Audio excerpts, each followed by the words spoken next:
Bona tarda. Gràcies a les companyes del institut y gracias a todos por vosotras. Hoy voy a hacer una cosa que hace años que tenía ganas de decir en público. He venido a hablar de mi libro. ¿Recordado la entrevista de Mercedes Milá Umbral? En realidad no, no os asustéis, no he venido a hablar de mi libro. Pero sí que me gustaba acabar el curso hablando a partir de mi libro, sobre todo el proceso de creación del libro y cómo de alguna manera yo lo he intentado poner en diálogo, pues un poco con lo que hemos puesto en diálogo aquí, ¿no? Con una tradición heterodoxa, personal, incompleta sobre la literatura de periferia. Antes de empezar a hablar de un poco del proceso que me llevó a escribir La travesía de las anguilas, que no se llamaba La travesía de las anguilas, tenía un título bastante malo, por cierto, que era Bienvenidos a Barcelona, por ese lugar donde nace, ¿no? Por esa esquina. Y luego, pues con el editor, conversando, decidimos que se llamara La travesía de las anguilas. Pero antes de empezar a hablar un poco el proceso, algunos ecos que hay allí, algunas huellas que he intentado dejar en el libro, quería hacer dos consideraciones previas, dos libros más que pongo sobre la mesa por si a alguien le interesa estirar de esos hilos. Es verdad que hemos hablado poco de literatura y periferia en catalán y es verdad que hemos hablado poco de literatura y periferia escrita por mujeres. Hay dos libros que os recomiendo. Este es Flanés, de Lauren Elkin, un libro precisamente donde leemos una frase, esta frase es de Karl Valentin, un artista de cabaret alemán, donde dice: todo ya ha sido dicho, pero no por todo el mundo, ¿no? Y esa reivindicación a escuchar los silencios de los sin voz, evidentemente también tiene un componente de que el flaner, aquel que camina a la ciudad, no siempre debe ser una mirada masculina. Porque sabemos que los hombres como Baudelaire, que deambulaban por las calles, eran descritos como flaners, mientras que las mujeres eran la mujer que pasa, ¿no? De hecho, esto lo estamos viendo constantemente, mientras el hombre público es aquel que se encarga de la res pública, la mujer pública sabemos qué quiere decir en el lenguaje ordinario, ¿no?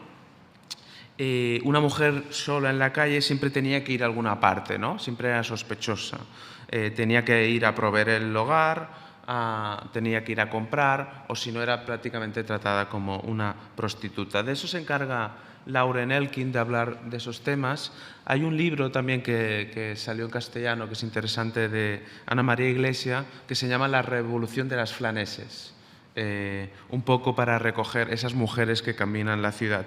Y hay otro libro que también os recomiendo, son libros no publicados hace excesivamente muchos años, yo diría 4 o 5 años. Este libro que os recomiendo es La ciudad solitaria, aventuras en el arte de estar solo, y es de Olivia Lane. Que es este nombre que os he apuntado aquí. Olivia Lane nos dice que ella empezó a caminar la ciudad porque precisamente, y os resonará con todo lo que hemos hablado aquí, quería ser anónima. Dice literalmente: pasear por la ciudad sin que nadie me viera. No es que quisiera volverme invisible, pero sí camuflarme. Y es esta idea del camuflaje, casi un poco como hacían los maquis, recoger esa tradición.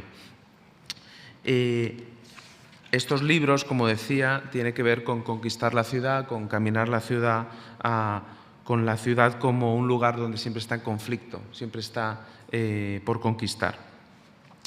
Una mujer que camina con la idea de que cada paso puede marcar una huella de rebeldía, nos dirá Lane, no solo cambia el modo de moverse por el espacio, también interviene en la organización de ese lugar. Por lo tanto, caminar la ciudad no es un acto decorativo ni es un deporte, sino que también es redistribuirla, es volver a pensar los mapas que configuran esa ciudad.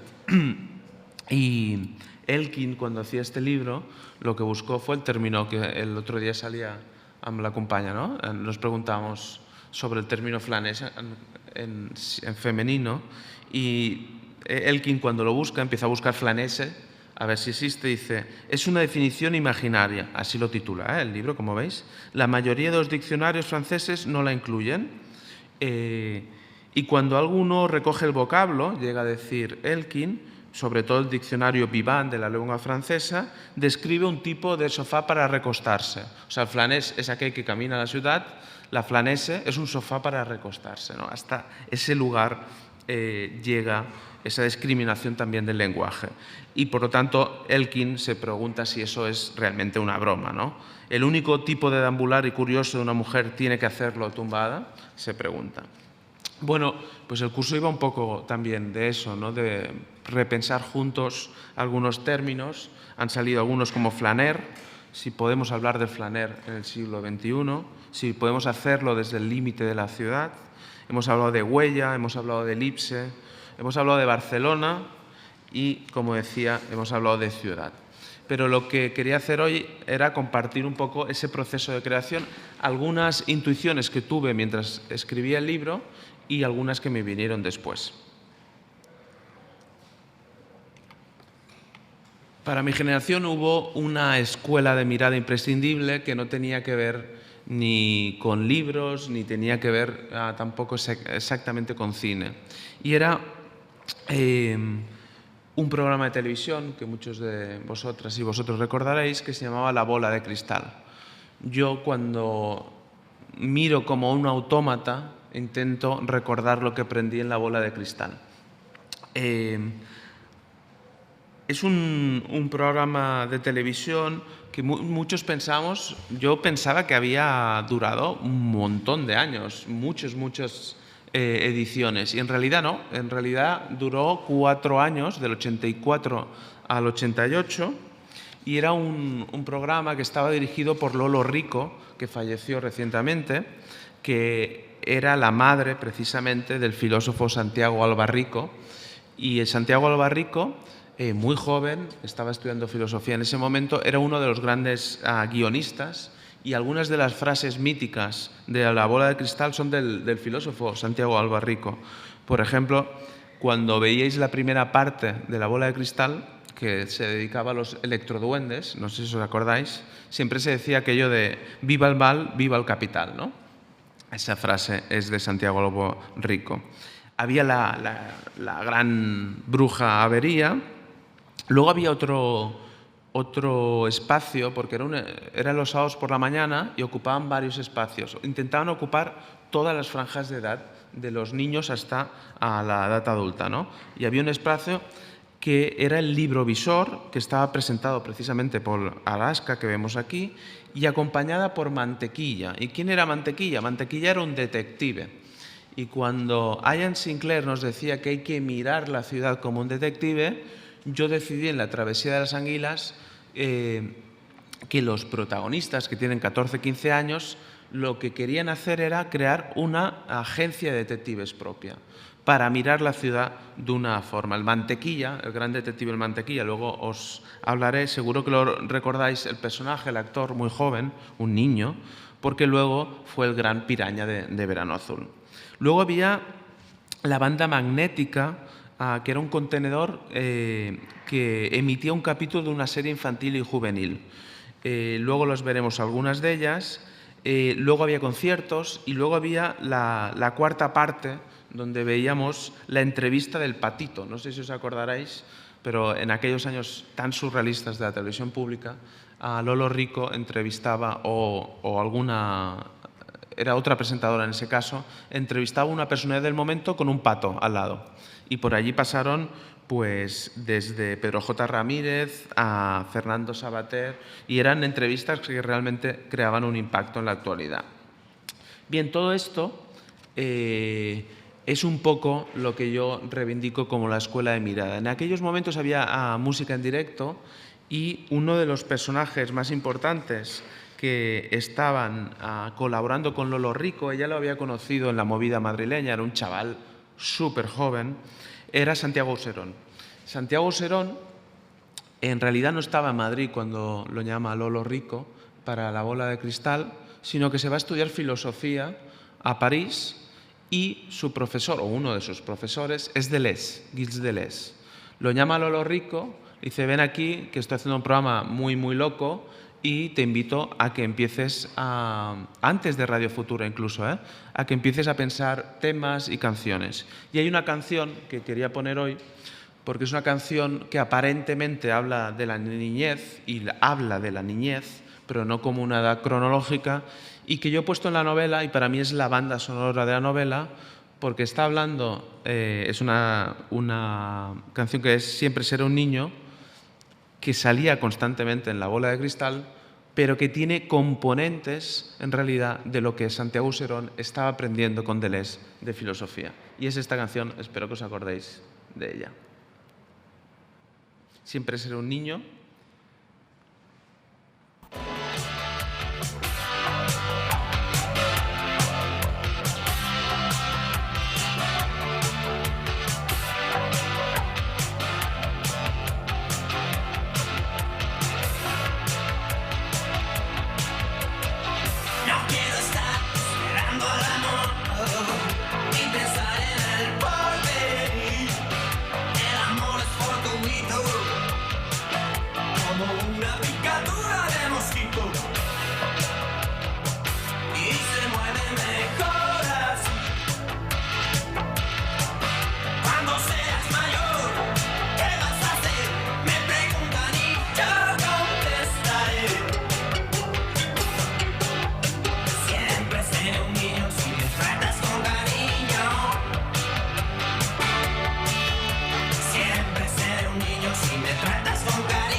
Muy bien, no sé si la recordabais. Lo que está haciendo Auserón, en realidad, fijaros que es alguien que ha sido atrapado por una idea que dice literalmente que dura la eternidad y está enfrentando, en realidad, vida a ideología, ¿no? ¿Qué es la ideología? Una idea que dura una eternidad y que somete a la vida. No es al revés, no es la vida que ensancha la idea. Y eso en realidad es lo que hacen los protas de la travesía de las anguilas. Lo que están intentando es mirar a la ciudad, su barrio, Ciudad Meridiana, intentando no aplicar el prejuicio de la mirada que sería una mirada policial, punitiva, de competitividad, sino una mirada que pueda conectar focos ocultos. Eso es lo que hacen los protas, Jordi, Jaime, Juanito y Fabio, y lo que van a encontrar es a partir de una lectura que sea liberada del prejuicio. Y yo encontré cómo hacerlo, porque le iba dando muchas vueltas cómo quería hacer la novela, y lo encontré con mi primera lectura que yo recordaba, una lectura no pasada por la obligación de la escuela, sino de ir a un kiosco y comprar un libro, ¿no? Y era, no sé si la recordaréis, la Biblioteca de los Jóvenes Castores. Está muy maltratada, pero esta biblioteca eran fascículos, salieron 20 fascículos, iban repitiéndolo cada año, los 80, los 90 también, y entonces cuando los ponías juntos, ¿no?, dibujaban un dibujo de estos jóvenes castores. De alguna manera, los protas de esa novela son los jóvenes castores. Pero lo que aparentemente eran unos libros donde te daban consejos de cómo sobrevivir en el campo, estos chavales de periferia toman esos consejos, esos aprendizajes desde un lugar totalmente distinto. ¿Por qué me di cuenta que en realidad mi novela estaba ahí? Todos los capítulos pertenecen al título de un capítulo de la Biblioteca de los Jóvenes Castores. Porque una vez que la recuperé, muchos años después de haberla perdido, el primer capítulo del primer fascículo se llama Un techo para todos. Y dice, no tenemos la pretensión de ayudaros a resolver el problema de los alquileres. Nos limitaremos a enseñaros la manera de construir una cabaña que os será muy útil durante las vacaciones. Esto descontextualizado, mirado por unos chavales que en realidad viven en el barrio con más desahucios de toda España, me parecía que una casa para todos era una invitación, había un guiño clarísimo que yo podía estirar. En el último capítulo del último fascículo, el número 20, si aún no me había convencido de ello, yo tenía muy claro que quería hablar de Barcelona justo antes de las Olimpiadas. De hecho, el último capítulo ocurre cuando empiezan las Olimpiadas. Estas cosas del azar, que a mí me interesan especialmente, se llama La fiesta más grande y dice la fiesta más grande del deporte son, sin duda, los Juegos Olímpicos. Y es todo un capítulo dedicado a los Juegos Olímpicos. Por lo tanto, tenía un poco la arquitectura de lo que quería hablar de esa mirada fuera del prejuicio y tenía esa banda sonora. Evidentemente, La bola de cristal desapareció de la televisión pública cuando Lolo Rico pues empezó a criticar al poder. Empezó sobre todo a criticar a Felipe González y sobre todo, qué curioso, la echaron directamente cuando le retiraron un spot sobre la educación pública. De la directora en ese momento de televisión pública, Pilar Miró, le dijo que o quitaba el spot a favor de la educación pública o no podía seguir con el programa, y el programa acabó allí en el 84. Pero que es en realidad aquí os enseñaba este Mantequilla, ¿no?, que era un detective que te enseñaba a mirar diferente, y aquí estas series que ponían en el medio de la bola de cristal. Pero ¿qué es en realidad una bola de cristal? No era solo una serie, sino para mí constituye una metáfora, ¿no? Me servía como una imagen metafórica. Un oráculo, desde la antigüedad, en realidad puede ser verdadero o falso, ahí radica el poder de la ficción, pero tiene como principal misión enfrentarse a un acontecimiento. ¿Y a qué le llamamos acontecimiento? Y aquí me servía para enlazar a lo que Santiago Auserón estaba estudiando con Deleuze en ese momento. La idea del acontecimiento es profundamente importante en Deleuze. Un acontecimiento, sabemos que no es un simple hecho de pasado o futuro, sino que es algo que lo trasciende, es algo que nos transforma para siempre. Vulgarmente diríamos que hay un antes y después de aquello, ¿no? El acontecimiento es lo que marca una cronología. En realidad, lo que hace el acontecimiento es hacer saltar por los aires la cronología tal y como la entendemos hasta ese momento. De hecho, Deleuze, en La lógica del sentido, dice que invertir el platonismo es, en primer lugar, destituir las esencias, esa ideología que pasa por encima de la vida, de la que en realidad, de una forma muy indirecta, pero nos está hablando Santiago Auserón. Por lo tanto, invertir el platonismo es destituir las esencias para sustituirlas por los acontecimientos como fuentes de singularidad. Y hay una doble lucha, nos dirá Deleuze, que tiene por objeto impedir cualquier confusión dogmática. Fijaros la canción de Auserón, alguien que está enfermo de dogmatismo es aquel que acabará con una camisa de fuerza. Él aparece así. Pues el objeto es evitar, impedir cualquier confusión dogmática del acontecimiento con la esencia, que es lo que hace Auserón, pero también con cualquier confusión empirista del acontecimiento como un mero accidente. Un acontecimiento no es un hecho al que nosotros le ponemos la mirada y lo hacemos que trascienda el hecho. No es ni hecho ni esencia. Cuando nosotros hablamos de nuestra vida, de nuestra biografía, rápidamente la podríamos resumir en 3, 4, 5 acontecimientos. Una muerte, un nacimiento, algo que nos ha cambiado, nos ha desplazado la mirada, ¿no? La literatura, ¿qué es? Es crear acontecimientos. Por lo tanto, es ir a hechos y hacer que trasciendan, no como fuentes de esencialidad, sino como acontecimientos. Chomsky decía en una entrevista reciente que la gente ya no cree en los hechos. Esa es la era de la posverdad. Y la pregunta que me gustaría compartir hoy también es si tal vez lo que pasa a la gente, que no sé qué quiere decir eso, es que se ha cansado de que los hechos queden solo en eso, en hechos, que los datos queden solo en datos, que la información quede solo en información, que la información no se transforme en experiencia. ¿Cuántas veces hemos ido a un museo, a un teatro o incluso a una manifestación y hemos sentido que más allá de la presencia, de poner el cuerpo, nada se había transformado en nosotros ni en nuestro entorno? Esa transformación del hecho en acontecimiento también creo se puede hacer en la literatura. Por lo tanto, el acontecimiento no es hecho ni es esencia, es la cuestión de crear un tropos, una imagen que tenga varias capas de significado. Eso también lo puede hacer el oráculo, ¿no?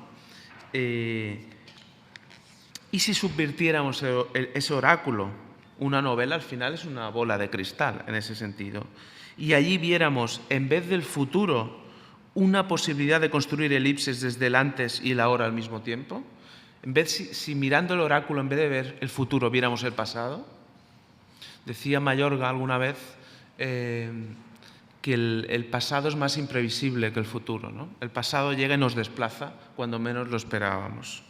Y si ese artilugio mágico que es un oráculo, que puede ser una bola de cristal o puede ser un caminar juntos mirando las sombras del asombro, si ese artilugio mágico en realidad fuera un escenario para crear juegos de lenguaje.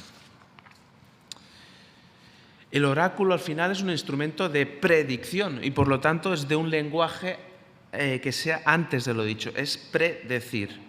En realidad nos muestra un mundo aún no dicho, un mundo que está en silencio. No quiere decir que no exista, sino que ha sido invisible en medio de la visibilidad más absoluta. Un oráculo podría ser así una elipse, una novela, un mecanismo para convocar ese asombro y para convertirnos, como Foucault decía de Magritte, en cazadores nocturnos de relaciones difuntas. Es la literatura no una forma de crear relatos, como sí hace la ciencia política, sino de enfocar acontecimientos para liberarlos del simple hecho sin caer en las esencias. La literatura puede ir al hecho y transformarlo en acontecimiento. Y aquí viene esa idea de la atracción por el detective. ¿Por qué, como nos dice Augeron, es mejor no dejarse engañar por una idea eterna? No es una mirada filosófica aquella que busca huellas y a través de una combinatoria, cada uno propia, cada uno desde su propia mirada, propone una relectura. ¿Releer no es el acto más salvaje de leer? Pasamos del diccionario ajeno, de ese lenguaje que nos ha venido dado, a la construcción de una enciclopedia propia. Ya no estamos atentos a la semántica ni a la traducción literal del significado y podemos atender a otros cortocircuitos, a otras combinatorias, a otras elipses. Eso es lo que está haciendo siempre el detective. Recordemos lo que decía Ian Sinclair, El underground en Inglaterra se fijó mucho en eso, ¿no? En la figura de Flaner, nos decía, en Benjamin, en Baudelaire, y sobre la figura del dandy descubriendo la ciudad. Y nos decía, en esa entrevista que le hice cuando vino al CCB hace pocos años, que el desafío era más bien caminar como un detective. Esa es la pregunta que os quería hacer. ¿Qué querrá decir caminar como un detective? Aquí veíamos al Mantequilla, es una figura que yo había olvidado, pero revisitando la bola de cristal me vino a la cabeza, por eso decía que era una escuela de mirada la bola de cristal. Los chavales de la Travesía de las Anguilas lo que hacen es crear una agencia que le llamarán Scooby-Doo, que también fue algo que estaba en nuestro imaginario, ¿no? Scooby-Doo aparecía constantemente. Pero había muchos en aquel momento, ¿no? La Pantera Rosa, ¿os acordáis de las grandes películas de la Pantera Rosa? Peter Sellers. Peter Sellers es el arquetipo del detective. ¿Por qué? Porque es adogmático, porque no tiene la verdad desde el principio y tampoco al final, y porque es su torpeza la que derriba cualquier dogmatismo. Esto hemos visto en muchas series, ¿no? Tuvimos la suerte, toda una generación, que cuando empezó TV3 no tenían dinero para producción propia y compraron un montón de series de la BBC. Y esa figura del personaje torpe que con su torpeza derriba al autoritarismo es una constante en la ficción de aquel momento. No sé si os acordáis de Jack Nation Estrellats. Era un personaje que era tan torpe que cuando iba a una entrevista de trabajo y lo maltrataban, el de la entrevista de trabajo era el que acababa loco. Era el que acababa casi con una camisa de fuerza. Si os acordáis, en La Pantera Rosa, la imagen de un jefe, de un inspector, que vienen y lo encierran con una camisa de fuerza, es la misma que la que nos estaba enseñando en el videoclip a Santiago Serón. También el inspector Colombo, como no. Había todo un imaginario sobre el detective como una figura, no de poder, sino una figura que nos posibilitaba mirar diferente la ciudad. Mirar no como autómatas, sino como personas capaces de descubrir huellas y relacionarlas entre ellas. El detective, por lo tanto, no como alguien que alcanza la verdad desde el método hipotético deductivo, no es una figura de autoridad que conoce la verdad absoluta, sino alguien que es capaz de romper las líneas lógicas de la investigación. Son muy frecuentes las conjeturas disparatadas, el lapsus, como decía, el descuido, la distracción. No, Colombo siempre está como distraído, ¿no? Y sin embargo, parece que está distraído, pero es porque está mirando de una forma atenta, está poniendo atención en lo que mira. Y eso lo hace para cambiar las preguntas, para cambiar los focos. Por lo tanto, el detective es quien opera desde el boicot del relato aceptado. ¿Qué quiere decir, por lo tanto, caminar contra la ciudad? ¿Y qué tiene que decir la mirada del niño, no ingenuo y naif, sino atenta a nuevos lenguajes que desbordan la autoridad? ¿Qué tiene que decir esa mirada del niño sobre los prejuicios en las que han ido acumulando el relato oficial de la ciudad, ¿no? Unos prejuicios que poco a poco hemos ido disfrazándolo de criterios, ¿no? Criterios de verdad. Creemos que del niño queda muy poca cosa en nosotros, ¿no? Cuando vas cumpliendo años, ves más en el espejo a tu padre que al niño que fuiste. Pero el narrador de La travesía de las anguilas no es un niño, acaba de cumplir 40 años. Es un adulto que relee, ese es el ejercicio narrativo de la novela, ese es el ejercicio que me propuse, releer su infancia y su adolescencia. Ayudado si hace falta por la ficción, y esa es la propuesta literaria. Yo lo que hice era crear una elipse, vi un foco, la biblioteca de los jóvenes castores, y lo puse en relación a otro foco para crear esa constante, esa figura geométrica, y en este caso era, si habéis leído la novela, veréis que está plagado de eso, era ponerlo en relación la biblioteca de los jóvenes castores con la filosofía de Ludwig Wittgenstein. Cuando lo expliqué para que me dieran una beca de escritura, me miraron un poco raro, ¿no? ¿Qué tenía que ver estos fascículos de Disney con Wittgenstein, ¿no? Pero allí se creaba un juego de dialéctica que era un territorio para la osmosis, para crear una membrana que más que una frontera eran dos mundos que podían dialogar entre ellos. Hay una cita que abre, hay varias citas que abren el libro, pero una que es de San Agustín y que se pregunta o afirma: claro que la infancia no se fue. ¿A dónde iba a ir?, pregunta San Agustín. Esa es la cita que abre el libro y así, si nos preguntamos dónde iba a ir la infancia no se ha ido nunca, no hay que ir a recuperarla. La infancia siempre ha estado en nosotros. Así podemos entender la memoria entendida como un acto creativo, también como una forma de resistencia ante ese secuestro del presente, ante ese secuestro de lo inmediato en el que parece que siempre estamos viviendo. En realidad, esa mirada que intenta trascender el hecho del acontecimiento, esa mirada del detective, esa mirada del niño, no es la mirada de la niñez, es la mirada del niño.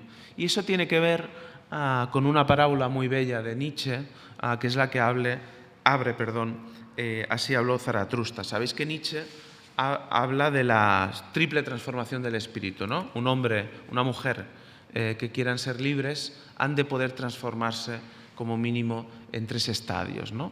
El primer estadio es ser un camello y llevar a carga todos los prejuicios del pasado.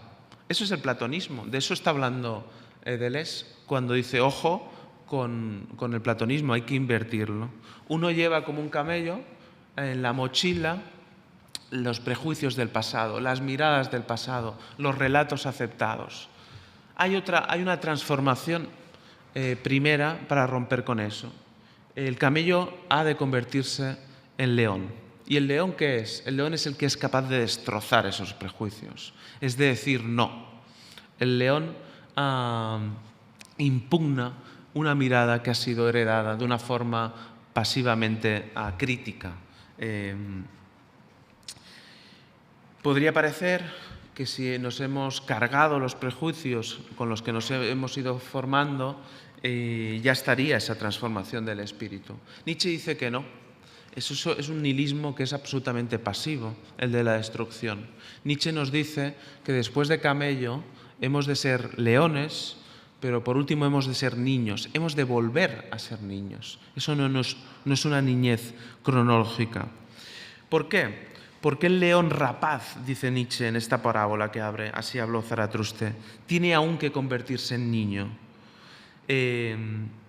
Porque el niño representa un nuevo comienzo, un juego, dice, una rueda que se mueve por sí misma, un primer movimiento. Para el juego del crear se precisa un santo decir sí. Fijaros que ya no es un no, es un decir sí. El espíritu quiere ahora su voluntad, el retirado del mundo conquista ahora su mundo. Por lo tanto, Nietzsche nos está diciendo, hay que cargar con los prejuicios, destrozarlos, enfrentarnos a ellos, pero luego hay que crear juegos de lenguaje. Y ahí entra Ludwig Wittgenstein, como sabéis, que es el que puso esos juegos de lenguaje en el epicentro de su filosofía. ¿Qué tiene que ver Wittgenstein con Ciudad Meridiana y con la Biblioteca de los Jóvenes Castores? Pues para mí tiene que ver mucho, porque tiene que ver con la posibilidad de crear juegos de lenguaje que nos permitan transformar los hechos en acontecimientos y no en esencias. Por eso os decía al principio, no creo en la literatura esencialista de la periferia, no creo que en la periferia haya más autenticidad, no creo que haya más verdad, no creo que se sea más justo, pero abre posibilidades para repensar la ciudad, porque desde allí, en los lugares donde no hay franquicias, donde los niños pueden recorrer las calles, donde hay más naturaleza, se pueden volver a construir juegos de lenguaje. Sabéis que en literatura tenemos como mínimo dos opciones, ¿no? Creo que había hablado un poco de ello y Wittgenstein habla de la diferencia entre el decir y el mostrar. Una cosa es que yo os diga es la última sesión y estoy nervioso, y otra cosa es que lo muestre, que os muestre que me estoy moviendo por debajo porque estoy nervioso mientras hablo. Decir es hacerlo literal, ¿no? Lo que quiero expresar. Mostrar es como si fuese una escena de cine, ponerlo para que sea el lector o el espectador quien haga la interpretación de lo que está viendo, de la gestualidad. Por lo tanto, decimos cuando nombramos directamente el rasgo de carácter o la emoción de un personaje, mostramos cuando dejamos que el personaje actúe para que sea el lector quien deduzca cómo es o qué siente. Si en vez de decir que Juan es pobre, por ejemplo, ponemos a Juan en una esquina con un abrigo harapiento, unos zapatos de suela despegadas y unos guantes deshilachados, el lector percibirá perfectamente que es pobre. Al decir que es pobre estamos diciendo muy poca cosa. Al mostrar la pobreza empezamos a abrir un nuevo juego de lenguaje. Una de las preguntas que me hacía y que seguro que podremos compartir luego es cómo mostramos acontecimientos sin decirlos desde la creación.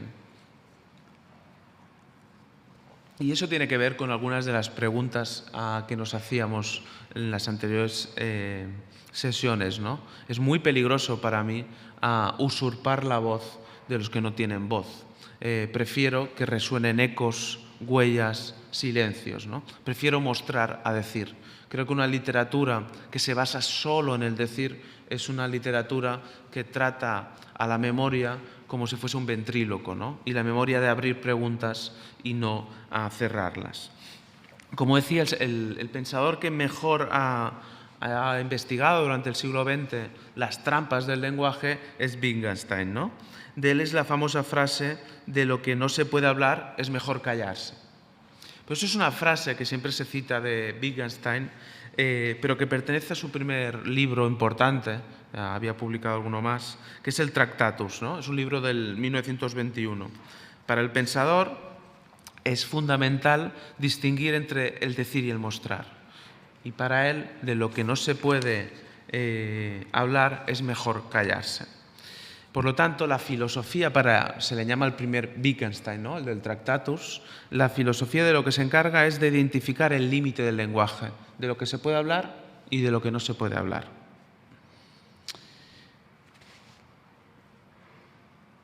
Incluso si aceptáramos ese primer Wittgenstein, podríamos contestarle con una frase de Benjamin. Lenguaje no solo significa comunicación de lo comunicable, sino que constituye a la vez el símbolo de lo incomunicable. ¿Cómo no vamos a poder hablar de lo que no se puede hablar? Tenemos estrategias, tenemos juegos de lenguaje. ¿Es que la literatura va a ser solo un arte de lo literal? Cuando queremos hablar de la realidad, solo tenemos el mecanismo del realismo para hablar de la realidad.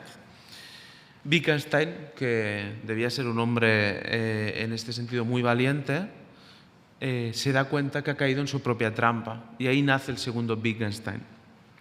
Hay un libro que de alguna manera contradice a su propio libro. Si en el Tractatus nos dice eso, de lo que mejor callar, de lo que no se puede hablar, él escribe un libro que son las Investigaciones filosóficas, que publicará en el 53, se publicará cuando él ya ha fallecido, y allí se da cuenta que el significado de las palabras y el sentido de las proposiciones está en su función, está en su uso. Yo puedo decir que esta botella es la libertad si nosotros hemos creado un juego de lenguaje donde esto sea la libertad. No sería posible el teatro, por ejemplo, sin los juegos de lenguaje. Por lo tanto, cuando nos preguntamos por el significado de una palabra o de una expresión, estamos preguntando en realidad por el contexto en el que la utilizamos. Y por eso ese segundo Wittgenstein, el de las investigaciones, no el del Tractatus, se le conoce sobre todo por los juegos de lenguaje que él propone. Y entonces sí que son posibles las alegorías, los arquetipos, ahí aparecen como una oportunidad para dotar de significado a esas palabras que se presentaban de entrada como palabras muertas, ¿no? Por lo tanto, si el lenguaje del Tractatus es un lenguaje único, ideal, simplemente descriptivo, yo diría un lenguaje autoritario, porque clausura, no abre posibilidades de significado, el lenguaje de las investigaciones que analiza Wittgenstein lo que hace es estudiar una pluralidad de lenguajes que dependerán de su propio contexto, y aquí el significado deja de estar cautivo, por fin, de una referencia heredada. Las condiciones de posibilidad ahora sí nos abren múltiples opciones. En esos juegos de lenguaje que yo quería crear mirando hacia mi adolescencia, mi infancia, encontré, y paseando sobre todo por Ciudad Meridiana, encontré algo que singulariza de una forma muy clara Ciudad Meridiana, y si habéis paseado por allí lo conocéis, y son las escaleras. Ciudad Meridiana es una ciudad de escaleras, escaleras imposibles, que ahora, desde hace unos años, han intentado pues, paliar, ¿no?, esos ascensos, esa orografía imposible, a través de algunos ascensores que le da aspecto de periferia a lo Blade Runner. Así ha quedado Ciudad Meridiana.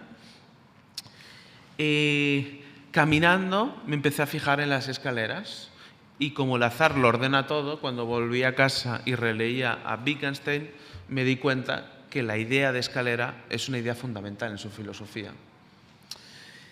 En el Tractatus ya nos dice sobre las escaleras, y aquí hay una parte del Tractatus que parece anunciar que un día hará las investigaciones, porque dice: mis proposiciones son esclarecedoras de este modo, que quien me comprende acaba por reconocer que carecen de sentido, siempre que el que comprenda haya salido a través de ellas fuera. Debe, pues, aquí está la importancia de la cita, tirar la escalera después de haberla subido. Para él el conocimiento es subir una escalera y una vez que has subido, tirar la escalera, no regresar hacia el mecanismo que te ha llevado allí. Él estaba escribiendo otro libro anterior a las investigaciones que eran las observaciones filosóficas. Es un libro de 1930 y vuelve a escribir sobre la idea de escalera como, si queréis decirlo así, como oráculo. Es como una caja de resonancias. Podría decir que si al lugar al que quiero llegar se pudiera subir con una escalera, desistiría a alcanzarlo. De hecho, hacia donde tengo que tender de verdad, allí tengo que estar ya en realidad. Aquello a lo que se puede acceder con una escalera no me interesa. ¿Qué nos está intentando decir Wittgenstein con la imagen de la escalera? ¿La segunda escalera es la misma que la primera? ¿Los peldaños de una escalera una vez subidos ya no sirven para nada? ¿O es que tal vez no hay que subir a ningún sitio? ¿A dónde iba a ir la infancia? La infancia siempre ha estado ahí, no se ha ido a ningún sitio, nos dice San Agustín. Evidentemente es una pregunta sobre el conocimiento, pero también sobre la idea de progreso. En el Tractatus nos invita a subir constantemente. Esa es una idea clarísima de conocimiento. Hay una acumulación infinita. Eso también es una idea de progreso. Es una versión casi mística. Contra más arriba, más cerca de lo inefable. En la segunda cita parece que nos invita a vivir el acontecimiento. Aquí y ahora está el juego del lenguaje. Tan solo hay que entender, interpretar las reglas y jugar. No hay nada invisible. Somos nosotros lo que lo hacemos invisible. La segunda escalera parece que nos diga, ya está ahí donde tengo que ir. Aquí puedo enfocar el acontecimiento, no hace falta ir a ningún lugar. Y crear un juego de lenguaje con reglas propias. No tengo que esperar a nadie. La idea de espera y esperanza, esa tensión, ha aparecido a lo largo del curso porque aparece constantemente en la literatura de periferia. La esperanza puede ser una trampa mortífera. Si entendemos la esperanza como esa palabra que contiene el sufijo que eterniza la espera, también eso se convierte en resignación. La esperanza mesiánica, alguien vendrá y nos salvará. Vendrá Dios, vendrá el ayuntamiento, vendrá el alcalde. Crear juegos de lenguaje quiere decir no acudir a esa esperanza que es mesiánica. Nosotros creamos nuestros propios juegos de lenguaje. Nosotros ponemos las reglas. Es lo que están haciendo los chavales de la travesía de las Anguilas, pero es lo que hacen los vecinos en Ciudad Meridiana cuando no está resuelto de aquello de un techo para todos. Nosotros vamos a crear las reglas de juego. Por eso, a Gabriel, que es un personaje importante en la novela, que es ese arcángel libertario, le habla a los protagonistas de una novela que se llama El desierto de los tártaros. Es una novela en la que Dino Bucciati narra la historia del teniente Drogo, quien se pasa la vida en una fortaleza esperando sin éxito que aparezcan los enemigos para poder declarar la guerra y alcanzar la victoria. Esa espera que es inútil, que nos encierra, es la espera que no puede hacernos caer en la resignación. Esa tensión entre espera y esperanza creo que de alguna manera está en el libro.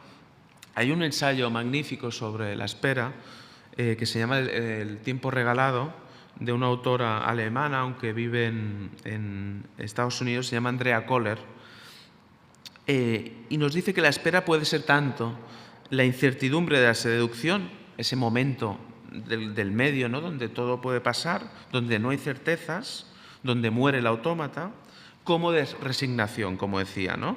Esperamos al Salvador mientras estamos condenados. La espera, nos dice Kohler, nos puede dar una idea de lo que significa vivir en el tiempo condicional, y eso es una parte esencial de la seducción. La seducción solo funciona cuando no tenemos la certidumbre de lo que va a acabar ocurriendo. Por lo tanto, la seducción requiere percepción y la percepción requiere duración. Una espera que atienda a la seducción es una espera que tiene que ver con la mirada del detective. Una de mirar y volver a mirar y volver a mirar y volver a mirar. De hecho, Claudio Magris decía que una ciudad solo se conoce cuando se vuelve a ella, no cuando se va por primera vez, sino cuando se vuelve, ¿no? Porque hay un tiempo de la maduración, un tiempo de la digestión, incluso en la mirada. En las investigaciones, Wittgenstein dice la espera es gramaticalmente un estado, como ser de una opinión o tener una esperanza. Y por lo tanto, la novela, no voy a hacer spoiler, pero la novela acaba con un textito que les ha enviado Gabriel, casi de la ultratumba, y es un texto que saco de las investigaciones de Wittgenstein y creo que lo puedo compartir, aunque no hayáis leído la novela, porque toda la novela recorre esa idea. En realidad es un fragmento que, aunque no lo dice la novela, y la novela está llena de collage, es cómo empieza la segunda parte de las investigaciones de Wittgenstein. Dice, podemos imaginarnos a un animal enojado, temeroso, triste, alegre, asustado, pero esperanzado. ¿Y por qué no? Wittgenstein nos pregunta qué relación tenemos con la espera que nos hace humanos. Un animal puede mostrarse con muchos estados anímicos, pero no se puede mostrar esperanzado. ¿Y qué relación tiene la espera con la libertad, entonces? En esa idea de la escalera también acudí a Escher, en este caso Relatividad, que es una obra del 53. En esta compleja construcción arquitectónica, los caminantes están caminando en diversos múltiples centros de gravedad. Si uno camina por Ciudad Meridiana, no le parecerá absurdo esta imagen de Escher. Estás caminando constantemente por escaleras, pero al menos cuando yo crecí solo había una puerta de salida del barrio, no había más. Ahora hay alguna más, pero solo se podía salir por un lugar. En la obra de Escher, cada personaje tiene uno de esos núcleos de gravedad asignado, solo va en un recorrido y parece ignorar al resto. O como dice el propio artista, dos habitantes de mundos distintos no pueden andar sobre el mismo suelo, estar sentados o de pie, ya que no coinciden las ideas que tienen de lo que es horizontal o de lo que es vertical. Aquí, aunque vemos diversos puntos de fuga, los podríamos ver en la pieza, hay una suerte casi de ciudad-jardín, que es así como nos vendían a las periferias, Ciudad Meridiana o incluso San Ildefons en Cornellà, que hablábamos el otro día. ¿Por qué si hay una adentro y una afuera seguimos sintiéndonos encerrados en esta imagen?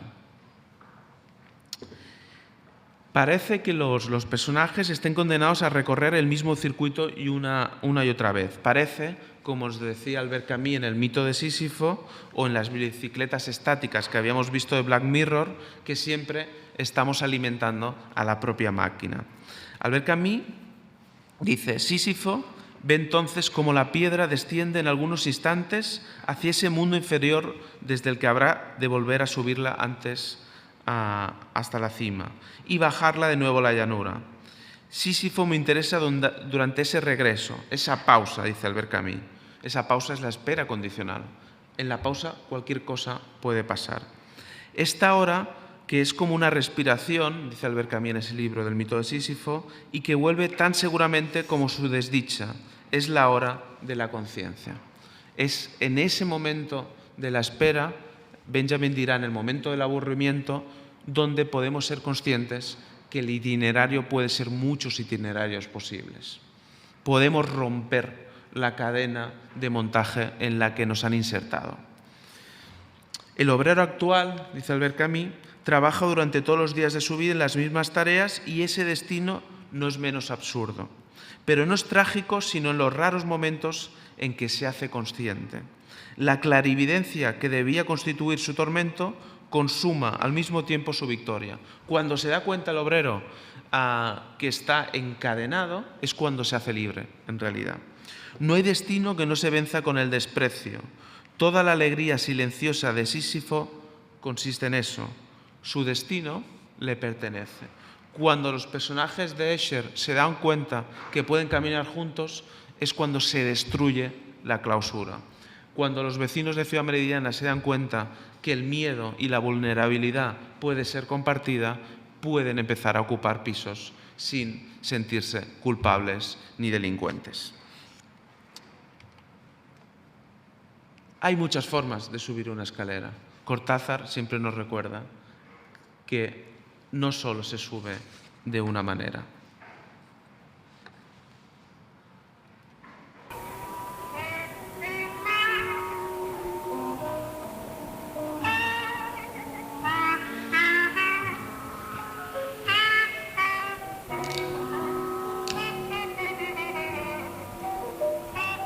En un lugar de la bibliografía del que no quiero acordarme, se explicó alguna vez que hay escaleras para subir y escaleras para bajar. Lo que no se dijo entonces es que también puede haber escaleras para ir hacia atrás. Los usuarios de estos útiles artefactos comprenderán sin excesivo esfuerzo que cualquier escalera va hacia atrás si uno la sube de espaldas. Pero lo que en esos casos está por verse es el resultado de tan insólito proceso. Hágase la prueba con cualquier escalera exterior. Vencido el primer sentimiento de incomodidad e incluso de vértigo, se descubrirá a cada peldaño un nuevo ámbito que, si bien forma parte del ámbito del peldaño precedente, al mismo tiempo lo corrige, lo critica y lo ensancha. Piénsese que muy poco antes, la última vez que se había trepado en la forma usual por esa escalera, el mundo de atrás quedaba abolido por la escalera misma, su hipnótica sucesión de peldaños. En cambio, bastará subirla de espaldas para que un horizonte limitado al comienzo por la tapia del jardín salte ahora hasta el campito de los Peñalosa, abarque luego el molino de la Turca, estalle en los álamos del cementerio y con un poco de suerte llegue hasta el horizonte de verdad, el de la definición que nos enseñaba la señorita de tercer grado. Y el cielo y las nubes, cuéntelas cuando esté en lo más alto, bebas el cielo que le cae en plena cara desde su inmenso embudo, a lo mejor después, cuando gire en redondo y entre en el piso alto de su casa, en su vida doméstica y diaria, comprenderá que también allí había que mirar muchas cosas en esa forma, que también en una boca, un amor, una novela, había que subir hacia atrás. Pero tenga cuidado, es fácil tropezar y caerse. Hay cosas que solo se dejan ver mientras se sube hacia atrás y otras que no quieren, que tienen miedo de ese ascenso que las obliga a desnudarse tanto, obstinadas en su nivel y en su máscara, se vengan cruelmente del que sube de espaldas para ver lo otro, el campito de los Peñalosa o los álamos del cementerio. Cuidado con esa silla, cuidado con esa mujer. Bueno, como veis, Cortázar siempre nos enseña a que hay muchas formas de subir una escalera. Si hay muchas formas de subir una escalera, si hay muchas formas de crear mapas de vida, ¿quién ha dibujado nuestros mapas de vida? ¿Cómo podemos seguir dibujándolos? Yo os he hablado hoy, y me extenderé 10 minutos más de lo habitual, porque os he hablado del acontecimiento y he hablado de cómo el acontecimiento es traspasar o subvertir el hecho sin caer en la esencia. De hecho, la práctica artística tiene que ver con la construcción de acontecimiento desde siempre. Un happening es una palabra inglesa que significa acontecimiento en realidad. Y es una experiencia que parte de la secuencia provocación, participación, improvisación. El happening es una práctica que sobre todo se pone en práctica a partir de los años 50 y que pertenece a las prácticas de lo performativo, ¿no? Lo performativo como aquello que al enunciarse realiza la acción que significa. Eso es lo performativo. Al enunciarse está realizando la acción que significa. Entonces, ¿cómo enunciamos los hechos, escenas más o menos olvidadas, para que se transformen en acontecimientos?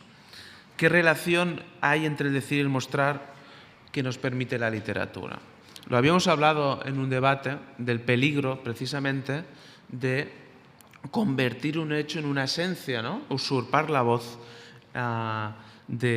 esas voces olvidadas, ¿no? Yo durante la travesía de Anguilas tenía mucho esa conciencia de que no podía poner en boca de personajes aquello que tenía que quedar en la novela como una huella, que fuese el lector quien la descifrara.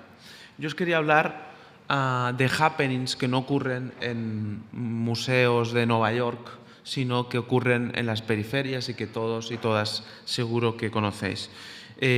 Yo me fijé básicamente en 3 happenings, en 3 performances de personas que no dicen happenings y performance cuando las realizan, pero que eran hechos que podían ser tratados como acontecimientos literarios. El primero es el secuestro por parte de Manuel Vital de un autobús. Manuel Vital era el presidente de la asociación de Torre-Baró, del barrio de Torre-Baró, que es el barrio que, como sabéis, es el que sale en la portada y es el barrio que está enganchado a Ciudad Meridiana, son 2 barrios vecinos. Él era el presidente de la asociación y estaba cansado en el 78 de pedir al ayuntamiento que llevaran un autobús, que era imposible para las personas con más edad desplazarse por Torre-Baró. El ayuntamiento le decía que eso era imposible, siempre el relato de lo imposible, ¿no? Era imposible llevar un autobús allí. Y ese imposible, tantas veces repetido, solo podía ser transformado a través de un hecho que se convirtiera en acontecimiento. Lo que hace Manuel Vital, que era conductor de autobuses, es tomar el autobús como de cada mañana por el barrio de la Trinitat, luego sube un poco más hacia Roquetas, para un momento el autobús, va a una cabina telefónica y le dice a su mujer: llama a los vecinos que voy a hacer lo imposible lo posible. Secuestra a las personas, tenía 3 o 4 personas de pasajeros, y empieza, con la ayuda, como se ve aquí, de los vecinos, a trazar un mapa de vida, a trazar una nueva cartografía de la ciudad. Van quitando las malezas que encuentran por el barrio y traza un itinerario posible donde hasta entonces era imposible. Cuando ha trazado todo el itinerario, se entrega, lo detienen y al cabo de poco lo dejarán libre. Lo que está haciendo aquí Manuel Vital es crear un itinerario que, si hoy tomáis un autobús en Torre-Baró, es muy parecido al que una vez hizo alguien secuestrando un autobús. Cuando preparaba esta sesión, como el azar todo lo organiza, había como una advertencia que habíamos compartido aquí, es cómo hacemos de eso, cómo recuperamos ese hecho, lo transformamos en un acontecimiento que nos permita un juego de lenguaje sin atraparlo desde el relato de la propaganda. Pues cuando preparaba esta sesión, una amiga que había leído la novela, ayer, me envió una foto que como era ayer ni la he podido incorporar, de una marquesina de autobuses. Es propaganda municipal. Han tomado esta foto, esto lo veréis a partir de ahora, es la nueva campaña de publicidad de autobuses de Barcelona. Han tomado esta foto y dice que estos autobuses que ahora puedes pedir bajo demanda son gracias a algunas de las cosas que se hicieron allí, ¿no? Por lo tanto, el relato siempre puede ser secuestrado por la oficialidad. Ahora, a aquel que le decían que era imposible llevar un autobús allí, ahora, de alguna manera, se ha convertido en una imagen publicitaria, ¿no? Era una de las cosas que a mí me preocupaban e intentaba no hacer con la literatura.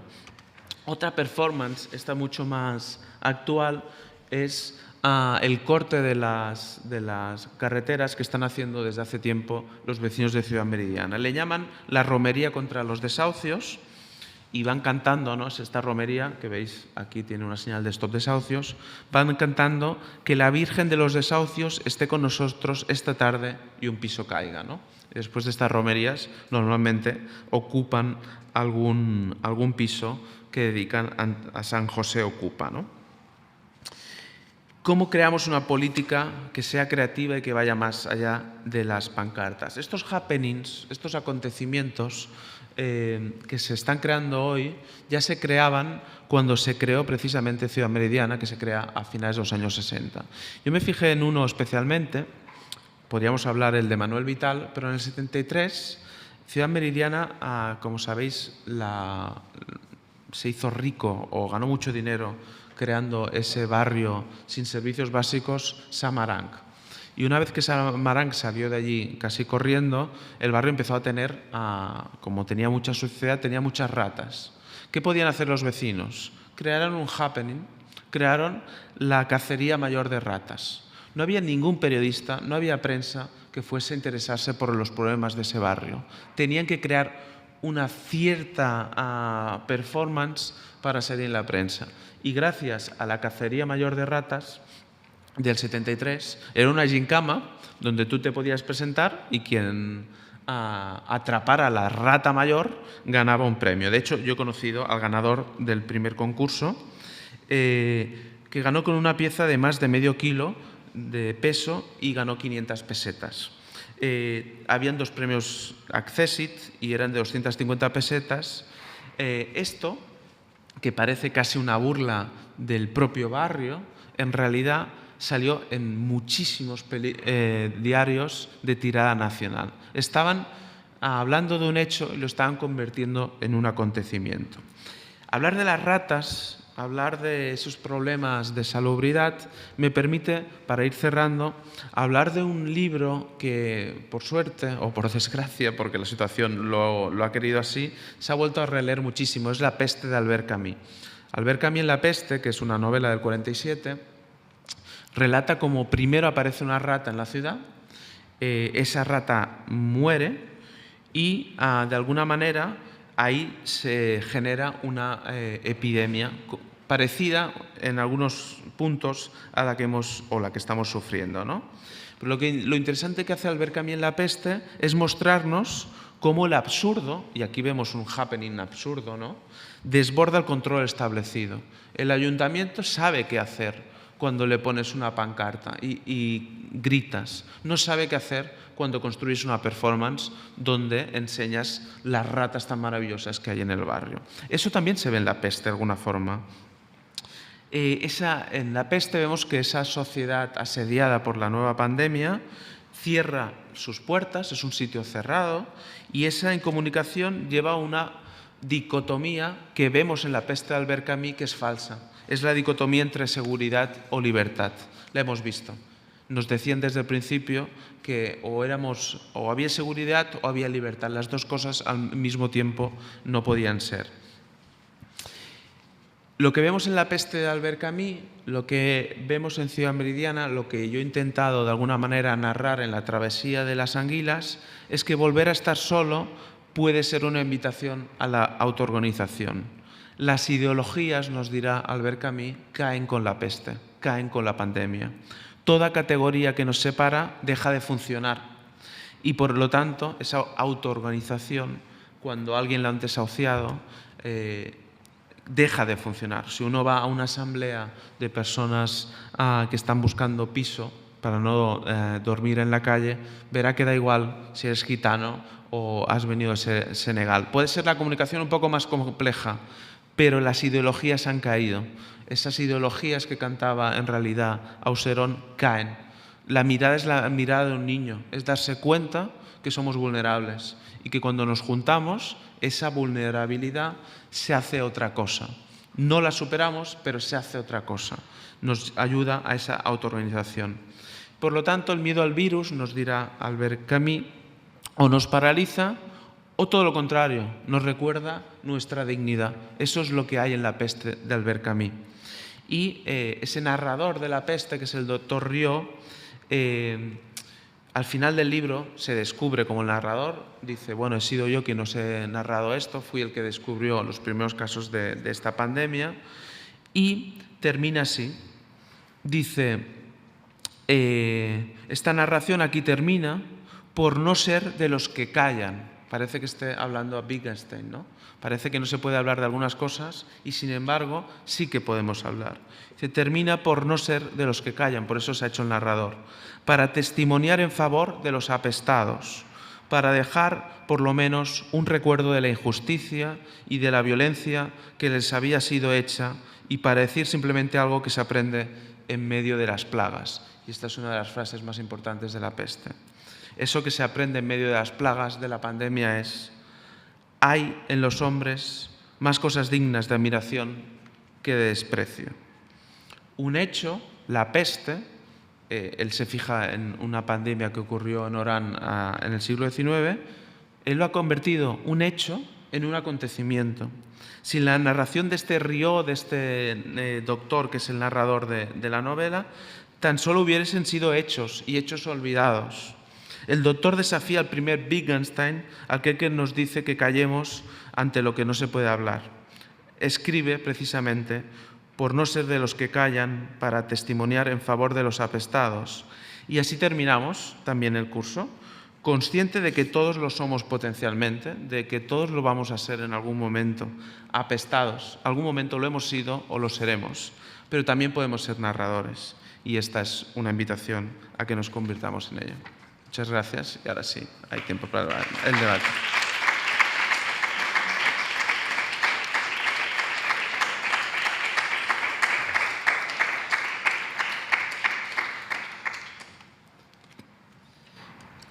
Molt bé. No sé si voleu començar per la sala. ¿Sí?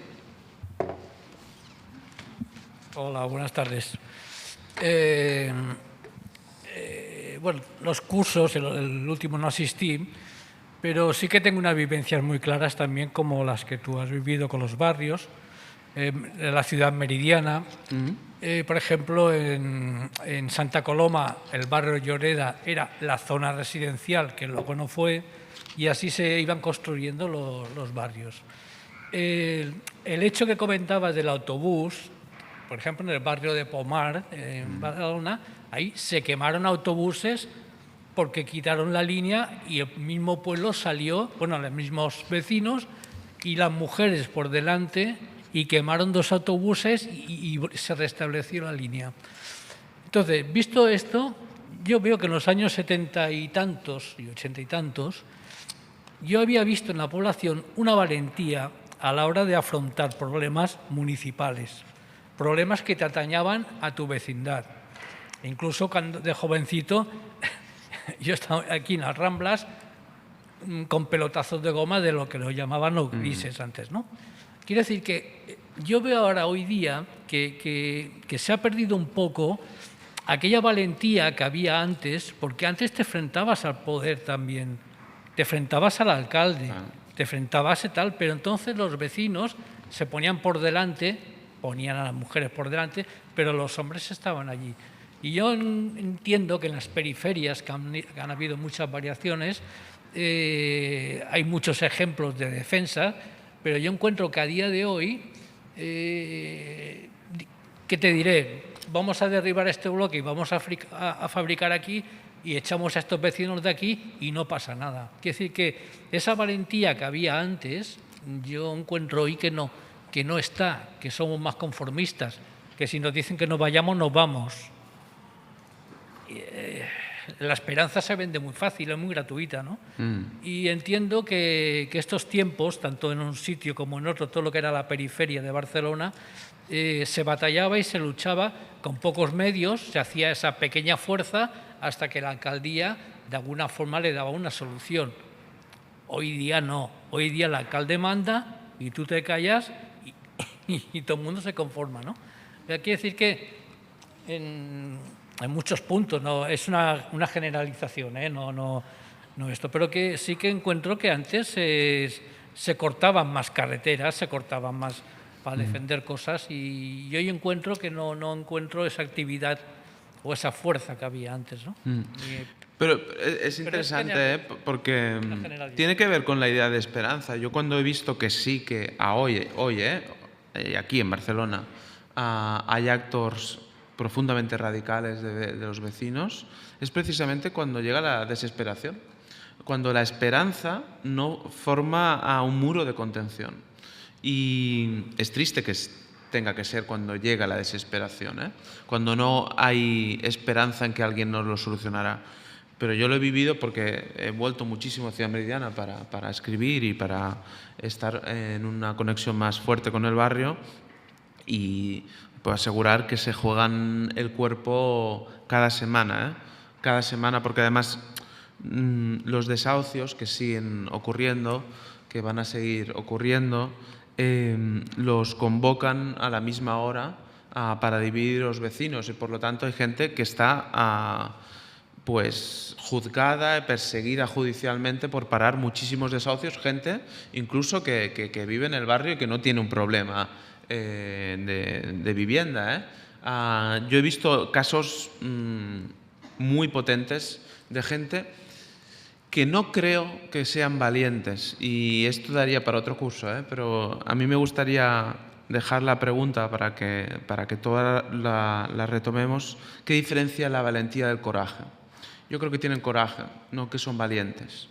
La valentía, si miramos etimológicamente, tiene que ver con tener valor, y es un término que está muy asociado prácticamente al lenguaje bélico. El coraje, si vemos la palabra, es una palabra muy bella, y en todos los idiomas prácticamente tiene al cor davant, ¿no? El coraje quiere decir poner el corazón delante.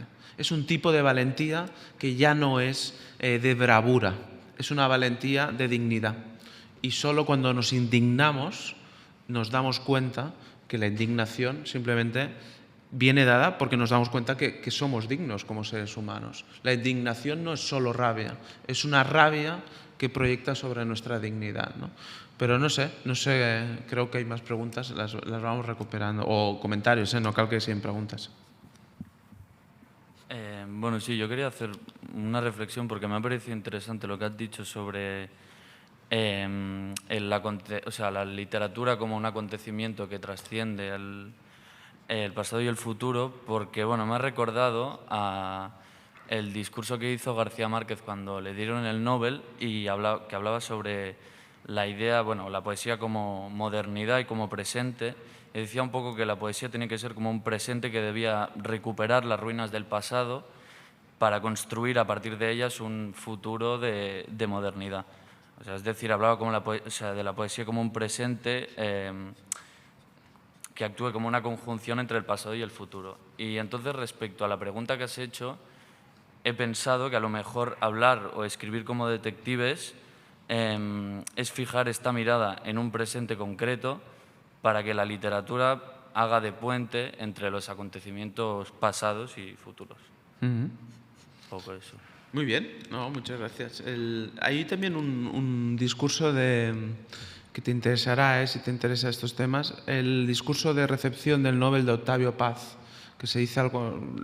El País lo tiene publicado, si lo buscáis online, se llama algo así como el tiempo del presente, ¿no?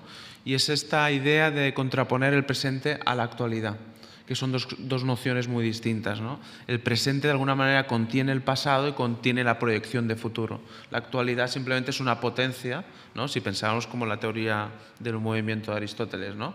Que es... la actualidad es lo que está en potencia que ha sido actualizado, ¿no? O sea, una semilla es el árbol que ha salido de la semilla. Ya está actualizado. El presente es otra cosa. El presente no cierra, ni el pasado lo alberga, ¿no? De alguna manera lo adopta, pero ni cierra el pasado ni cierra el futuro, ¿no? Yo creo que es muy interesante. Yo ahora mismo estoy trabajando con la idea de pensar incluso contra la idea de actualidad, que es una idea que cada vez me molesta más, y creo que es más interesante la idea de presente, ¿no?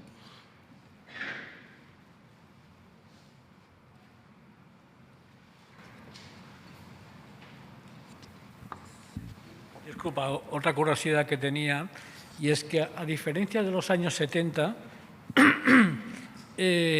comparado con los tiempos de hoy, parece que se haya dado la vuelta de 360 grados. Quiere decir que antes los ayuntamientos pues fabricaban viviendas o colonias o lo que fuera para los trabajadores, y ahora estamos viviendo un retroceso al revés. Es decir, que ahora se estamos echando a la calle, digamos, como está ocurriendo en la Meridiana, que es curioso que en 50 años prácticamente haya habido una vuelta, y ahora pues en vez de hacer lo que se hacía, pues ahora parece que el tema de desahucio está muy al día, ¿no? O sea, que se echa a la gente a la calle como cualquier cosa, con una facilidad tremenda, ¿no? Amparado por la justicia, ¿no? Y ahora me ha venido a la cabeza esa objeción de que antes se ponían viviendas para las personas y ahora se les quita. Sí, sí, sí. Bueno, llevamos un retroceso. buena parte, sí. Yo no soy ningún experto en políticas de vivienda pública, pero sé que en Barcelona llevamos como 30 años prácticamente sin vivienda pública. Ahora se está intentando, pero esto es algo muy, muy a medio largo plazo. Es un problema grave realmente, ¿no? Porque esto no se resuelve de una forma de... Estamos muy acostumbrados a pensar la política actual como un lugar de resolución de emergencias y, sin embargo, la vivienda pública es una cosa a medio y largo plazo. Es profundamente complicado, ¿no? Lo hemos visto en muchos barrios. Yo he ido viviendo en barrios de Barcelona y no sé si tengo un gafe que los he ido gentrificando, pero viví en el Raval, viví en el Born, vivo en Gracia. Si queréis que os gentrifique algún barrio, me llamáis y puedo ir a vivir. Sí. Bueno, hola, abans de res, moltes gràcies pel curs, m'ha semblat superinteressant, he après molt i m'enduc una llista de lectures superllarga per fer. No, m'ha semblat molt interessant també el tema aquest que deies, això que deia el Wittgenstein, no? del sentit de les paraules es fa amb el seu ús, i ho he relacionat una mica, per exemple, una mica, perdó, que ho relaciono, ho embruti una mica relacionant-ho amb el discurs polític, però crec que és interessant com algunes paraules com han canviat en el transcurs dels darrers anys. Estic pensant, per exemple, en la paraula que has fet servir també de llibertat. Com en qüestió de 4, 5 anys, 3 anys, ha passat de llibertat significar o ser utilitzada per un sector de la societat a ara ser utilitzada també a través del tema de la Covid i tal, també amb aquesta dicotomia que deies, que es fa servir entre seguretat i llibertat. Com ha canviat molt ara, quan es parla de llibertat, com s'ha segrestat, diguéssim, per un altre sector de la societat o de la política o de l'espectre polític, no sé com li vulguis dir. Però em sembla molt curiós, com en qüestió de tan poc temps, això, com aquests jocs de llenguatge del que parles, pot canviar del tot l'ús d'una paraula o no sé si modificar-la o inclús, entre cometes, pervertir-la una mica. Llavors, només recollir aquesta idea. I tant. No, gràcies a tu. És que el llenguatge és la primera batalla que la política... I ho tenen claríssim. Si t'interessa això, no sé si heu vist, hi ha una pel·li brutal que és Adiós al lenguaje, jo l'he vist en castellà, del Godard, que és de les darreres pel·lis que va fer el Godard, per tant deu ser del 2014, i hi ha un moment, a Adiós al lenguaje, que un personatge diu: llegará el día en que necesitaremos intérpretes para entender nuestras propias palabras. I té a veure amb això, en no ser conscients que les paraules només poden ser enteses allà on tenen un context, on són part d'un joc de llenguatge. Ho hem vist constantment, estem veient la paraula llibertat, com ha sigut sacsejada i manipulada. Però la resposta que tots tenim quan sentim aquestes manipulacions de que és llibertat anar-te de canyes, crec que tots reaccionem dient no, la llibertat no és això. I ràpidament ens posem a definir què és la llibertat o com la creiem nosaltres. I crec que és molt més efectiu no caure en el joc de la reacció, perquè qui reacciona constantment és aquell que es pot convertir en un reaccionari. Si només estem reaccionant a les provocacions, crec que és més interessant construir jocs de llenguatge nous on la paraula llibertat tingui altres ressonàncies. Més que definir, fer un joc de definicions, és construir jocs de llenguatge. Que quan dic joc de llenguatge vull dir des de la literatura, el cinema, la política també crec que pot ser creativa, i portem molts anys amb això, i això ha fet l'esquerra i la dreta. Ara el gran eufemisme que hem utilitzat per tenir una posició acrítica i de submissió, fins i tot, ha sigut la responsabilitat. Ens deien, responsabilitat, i és, home, haig d'anar amb mascareta si vaig sol per la muntanya caminant? O sigui, acríticament hem assumit algunes coses que hi haurà un moment que ja no em podràs dir que això és responsabilitat. Això els creadors de Podemos ho tenia claríssim perquè ells venen d'un món, sobretot l'Errejón, venen d'un món on han estudiat molt bé la guerra del llenguatge. L'Errejón ha estudiat sobretot un autor fonamental del peronisme que és Ernesto Laclau, que ell és un defensor del populisme com a eina positiva, diguéssim, Ernesto Laclau.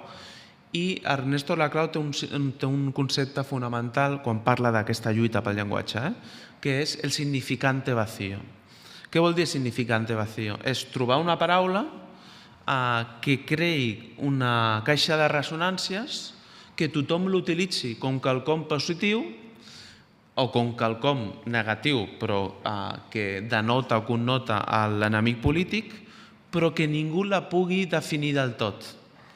Y el primer gran logro que consiguieron, ya lo hemos olvidado, pero es el de Casta. Casta es un invento de un significado vacío de Ernesto Laclau. O sea, Errejón, es quien se inventa todo esto, utiliza eso porque es muy consciente de que hay que crear nuevos lenguajes. Luego utilizaron otra que no les salió tan bien, que era decente, la gente decente. Lo iban repitiendo la gente decente, si os acordáis. De hecho, Monedero tiene un libro sobre la gente decente. I la dreta, evidentment, la llibertat és la guerra en la que estem, no? Llibertat és tot per ells, no? Poder sortir a fer unes braves enmig d'una pandèmia és llibertat, no? I té a veure amb això, amb una batalla del llenguatge. L'important diria que ens diria Wittgenstein, crec, o la lectura que jo en faig, és que cada lloc de llenguatge s'ha d'actualitzar sempre. No podem arribar a una definició de llibertat, o de casta, o de decencia. Tenemos que constantemente resignificarla, porque si no, se encorseta, de alguna manera es desgasta i és allà on la poden utilitzar. La poden utilitzar i hi havia una molt bona del Casado, que feia fa poc, no era fariseo, era, ¿no os acordáis? Era como para llamar traidor a Sánchez y la iba repitiendo, un vocablo que no habíamos escuchado. Felón, ¿no? Buenísima esta. Pero fijaros que la repiten, esto se comparte en los argumentarios de los partidos a primera hora del lunes, las comparten, las intentan introducir en el lenguaje primero periodístico y a ver si cala, y estuvieron semanas, y como no caló, ya dieron marcha atrás. Y ahora la que ha funcionado es Libertad. Pero, bueno, al menos Libertad es más bonita que Felón, porque Felón era un poco extraño, ¿no? Sembla que per aquí. Bueno, seguint amb això que comentàvem de la llibertat, jo crec que la llibertat es perd en el moment en què les administracions et poden controlar i tu ho acceptes com un fet normal i forma part de la teva... I això cada cop va més, a més, no? Seguint amb el que deia aquest senyor de que no... Ara hi ha menys lluita veïnal o el que diguéssim, relacionaria això amb un fet que s'ha produït ara a Sant Andreu, que és això de les escombraries porta a porta, en què les bosses van identificades amb cada escala, amb cada veí i tal. Això és que ja és el colmo, que identifiquin les bosses, i precisament perquè s'ha muntat un pollastre amb això, perquè els veïns, crec que avui mateix feien una manifestació i l'Ajuntament ha culpat els veïns que no havien entès les instruccions al respecte. Però, fixa't, és molt interessant el que dius, perquè jo no conec bé aquest tema, però la respuesta del ayuntamiento es interesantísima. No entendéis bien las instrucciones. Es que has creado un juego de lenguaje en el que yo no he participado, ¿no? Al final es un juego de lenguaje que es impuesto y no hay nada peor que te obliguen a jugar a un juego que ni entiendes, ni quieres entender, ni tú has participado de las reglas del juego, ¿no? Sí, el tema del control siempre está, siempre estará, y es verdad además que las tecnologías del control han ayudado a eso. O sea, la digitalización nos ha salvado la vida en algunos momentos. Yo no soy nada tecnofóbico, pero también ha ayudado a unas tecnologías del control que no habíamos visto hasta ahora, ¿no? Y eso habrá que oponer resistencia y tendremos que ver cómo las oponemos. pero está claro que la tentación del control está y no parece que se vaya a diluir por mucho que le llamen nueva normalidad a lo que viene, ¿no? Un parell de comentaris al xat de la Carme Montserrat Gomis i comenta que caminar com un detectiu convida a imaginar, caminar mirant les finestres a la nit quan estan enceses les llums. Qui hi viu, què fan, són feliços, etc etc. I després afegeix, la literatura transcendeix sempre, mentre que, com deies, un fet, una informació, un esdeveniment no dura perquè tot va a cop de tuit. Molt bé. Molt maco. No sé, teniu alguna... amb aquesta idea?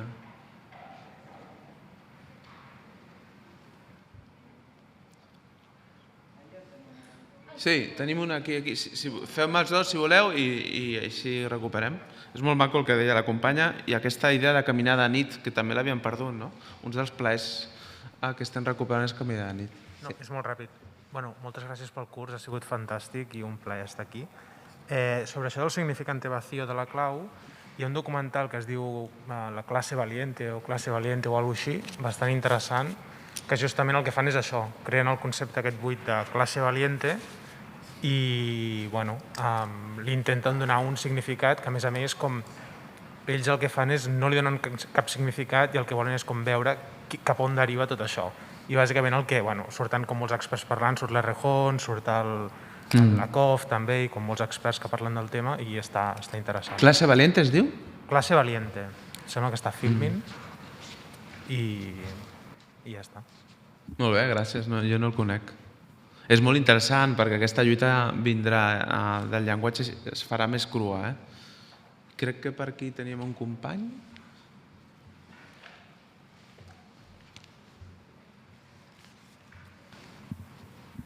Hola. No, gracias, muy interesante el curso. Una pregunta, varios comentarios. Uno de los comentarios, ¿qué nos pasa acá en Barcelona con los buses, ¿no? ¿Cómo se llamaba el que secuestró los buses con...? Uno de los de un movimiento, ¿no? El Movimiento Ciudad Independiente en Barcelona, personas con, sí, por la accesibilidad, también secuestró un bus, ¿no? Para reclamar que fueran accesibles, ¿no? ¿Qué tendrá? Bueno, debe ser porque los metros es imposible secuestrarlos o algo así, ¿no? Entonces, los buses, pero debe haber tenemos tiempo hoy, ¿eh? No hay... Podría ser, ¿no? Pero bueno, eso es interesante, ¿no? Bueno, me he dado cuenta, ¿no? Que allí coger el bus y abrían creaban ciudad, ¿no? Y en el otro caso, bueno, también, ¿no? Iban haciendo como rompiendo o creando una forma de hacer lucha.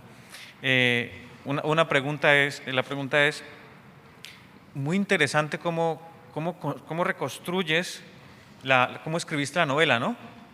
Pero, ¿cuál es la diferencia entre esa reconstrucción y la experiencia de haberla escrito, ¿no? Porque no sé si, bueno, no, es como el relato del que nos estás contando ahora y cómo lo viviste, ¿no? Y, no, ya está.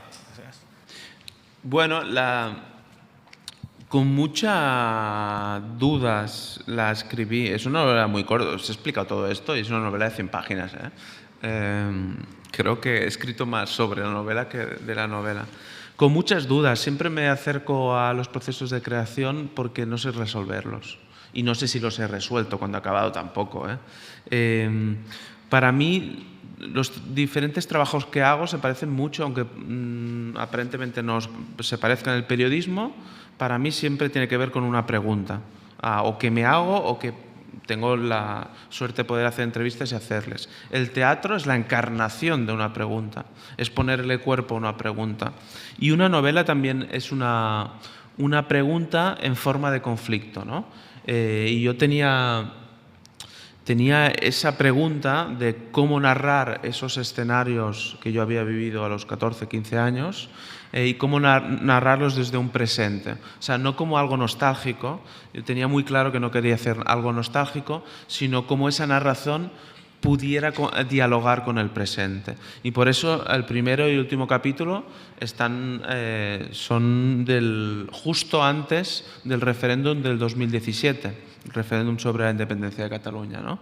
Y acaban cuando... Eso es el principio, eso es el final, ¿no? Es una pregunta abierta de qué somos como comunidad, qué juegos de lenguaje podemos crear, cuando los creamos, ¿a quién hemos dejado fuera? Son preguntas que me hacía.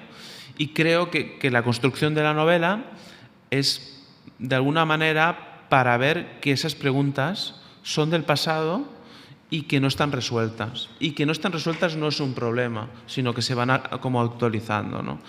Y ese era el proceso de novela. Porque antes de hacer la novela pensaba hacer crónicas, no tenía muy claro cómo abordar esa narración de ese lugar de la infancia. Pero me di cuenta con Los jóvenes castores, cuando lo abrí y vi que el primer capítulo era ese y el último era sobre las Olimpiadas, dije, ya está. En el momento que yo tengo una arquitectura, y la arquitectura era que cada capítulo sería el título de un capítulo de la Biblioteca de los Jóvenes Castores, ya está. Porque ya tengo un juego de lenguaje creado. Sé que voy a jugar a eso. Entonces me pongo a jugar y luego en el editing de la novela ya pasarán cosas. Puedo borrar muchas páginas, puedo incorporar. Pero para mí es importante entender el juego que estoy creando. Una vez que me sé mis instrucciones de uso para entendernos, ya puedo empezar a jugar.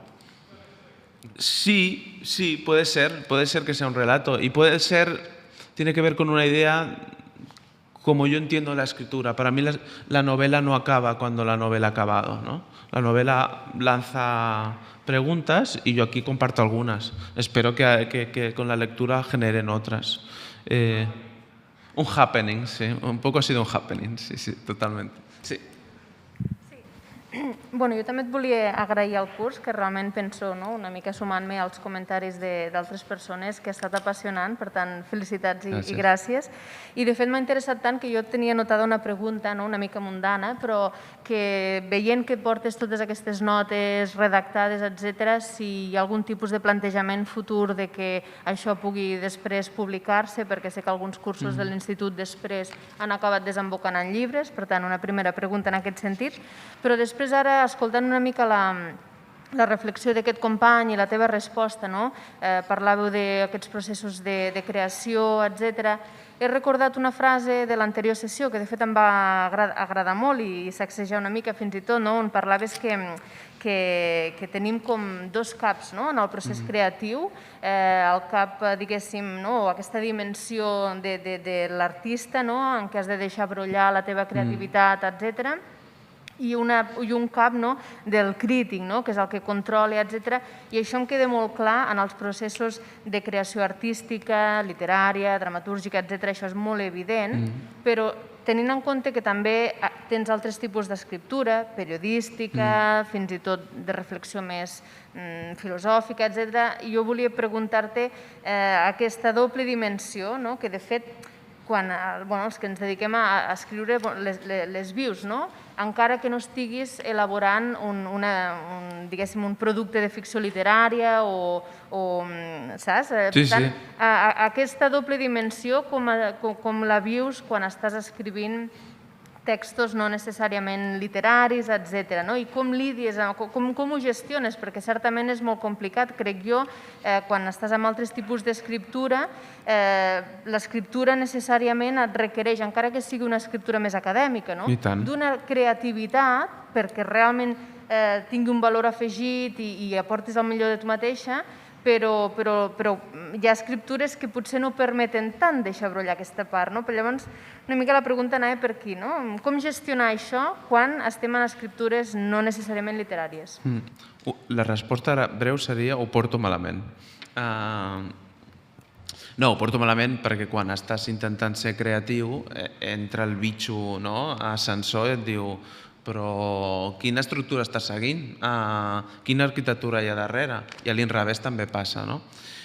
Jo soc dels que creu que es pot ser profundament creatiu a la no-ficció. Després hi ha companyes que es dediquen al periodisme, a l'antropologia, a la fotografia, fins i tot l'assaig. Jo entenc que l'assaig és profundament creatiu. És trobar això, jo crec que és el joc de llenguatge. Jo crec que, per exemple, el periodisme ha abandonat la creativitat, hi ha moltíssimes excepcions i meravelloses, però en general costa trobar reportatges on hi hagi la pulsió evidentment informativa, però hi hagi una pulsió poètica, de construcció d'un estil. I llavors autovigilant-me constantment en un desdoblament una mica així malaltís, però donant-me compte que només transmetent informació és insuficient i donant-me compte que fent poesia només també és insuficient. I aquest doble joc, que no el tinc ben resolt, però un es posa també deures. A vegades tu te n'adones que el text s'ha quedat profundament mort, que està tota la informació allà però està mort. Llavors el deixes reposar i dius, vale, ara miraré com si fos un poeta. O a l'inrevés. Veus que allà has trobat algunes intuïcions que poden ressonar, imatges potents, però allò no té el rigor que necessitaria. Això em passa moltes vegades també.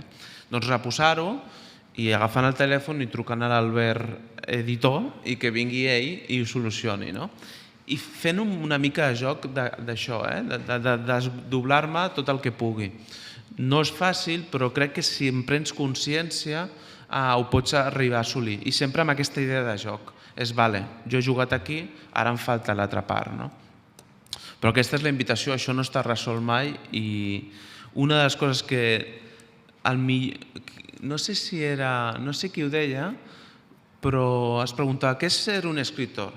Un escritor és aquel al que le cuesta escribir más que el resto de les persones. I és una mica això, perquè hi ha les dues pulsions, en realitat. No sé si hi ha algun... Ens passem una mica de temps, però suposo que ens deixaran uns parells. Sí, perdona, sí. Doncs no ho havia pensat, tinc molts apunts. Ara és veritat que m'he autocastigat des de l'1 de gener i el que faig és totes aquestes intuïcions, m'he autocastigat perquè m'he autoposat un treball absurd, que és cada dissabte a Revista de Letres, que és una revista que jo edito, publico una nova pregunta en forma d'assaig. I la meva idea és que si aconsegueixo fer-ho durant un any, m'he posat 50 preguntes, això es transformarà en un llibre que té a veure amb el que deia abans, un llibre que vagi contra la idea d'actualitat i a favor d'una idea del present. I moltes coses de les que surten aquí, a vegades en una sessió que hem parlat i ha sortit algun tema, hi ha alguna pregunta que el que ens passa a tots, hi ha una pregunta que no acabes d'estar... Aquesta pregunta la intento assajar i és el que estic fent. O sigui que ben bé no es publicaria això, però això espero que contamini molt el que estic treballant en forma d'assaig. Hola. No, que ara estava veient la foto que posa una pàtria sin himnos, sin fanturas banderas y sin vivas. Aleshores, yo pienso que hoy día lo que es unificar, o sea, vuelvo un poco a los años 70, que la gente se unía más quizás para una idea, fuera la que fuera. Hoy día yo creo que cuesta bastante unificar. Hay muchos códices, muchas tendencias, muchas formas de pensar que cuesta mucho unificar para hacer una reclamación conjunta contra un hecho concreto. Hablo en general, en términos generales. ¿Qué ocurre? Que las redes sociales te pueden cambiar la historia de una manifestación en cuestión de horas. Porque pueden crear muchas tendencias y pueden diferenciar a las personas, que es ahí a lo que tú hablabas, que entraba la tecnología que veremos en los próximos años, ¿no? Y luego quería hacer una comparativa, y es que nuestra civilización, desde la época sumeria, de hecho ha sido siempre igual. En el libro de Hoppenheim, que nos habla de los sumerios, ya tenían periferias.